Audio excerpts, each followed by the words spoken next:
Well, it has been 4 months after Mecklenburg County's tent city residents were moved into hotels. The left side of the screen shows what the camp used to look like. On the right is what it looked like after it was cleared out. Now, one man is speaking out, hoping to bring attention to what he says are dirty and poor living conditions. The man says he was hired to work the front desk, but quit after just one night.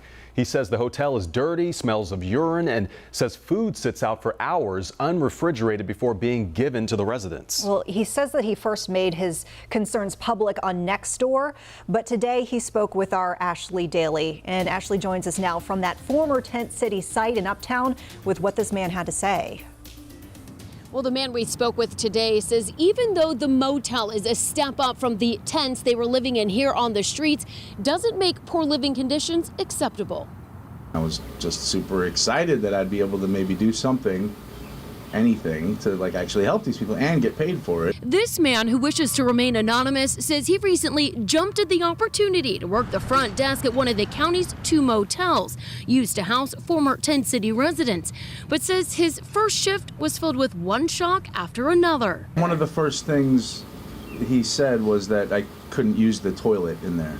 From there, he says it only got worse. A guy did come complaining about cockroaches all over his clothes, and acting like it's happening all the time. But what came next, he says, was his tipping point, saying individual boxed meals were dropped off in these bins and left to sit all night long. They drop off dinner and breakfast, so they had to drop it off before dinner. So it had been sitting there for all those hours. Then I got there at 11:30 and then all night long. But he says that didn't stop the food from being served the next morning.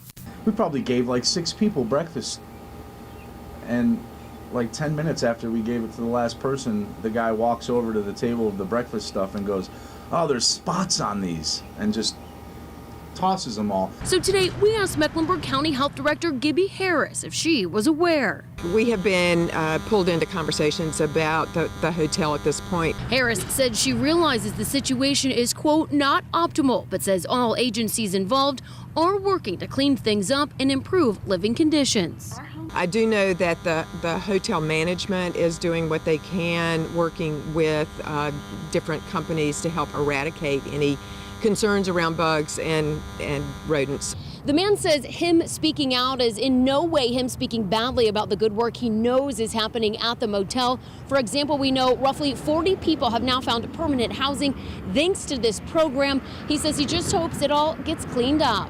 Reporting in Uptown, Ashley Daley, WCNC Charlotte.